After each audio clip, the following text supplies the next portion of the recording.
Enw fi di Jack Davies, dwi'n technegydd lab yma yn IBERS. Mae fy ngwaith i yn edrych ar bacteria, a bacteria sy'n mewn i planhigion.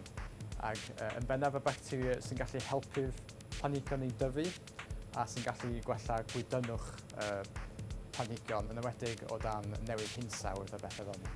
Dwi'n lwcus yn y lab yma oherwydd mae yna cwpl o bobl eraill yn y lab sy'n siarad Cymraeg. Mae'n neis gallu cael trafodaethau gyda nhw yn y lab, a mae'n neis gallu defnyddio fy ngaith gyntaf yn y gweithdy.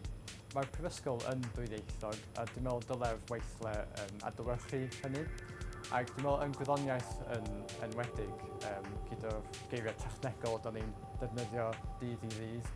Mae'n harsach i fynd i'r Saesneg, defnyddio geiriau Saesneg. Ond dwi'n meddwl mae'n bwysig i ddim colli ein hunaniaeth. Da ni'n bobl yng Nghymru yn gwneud gwyddoniaeth yng Nghymru, a dwi'n meddwl bod defnyddio'r Cymraeg yn rhan pwysig o hynny.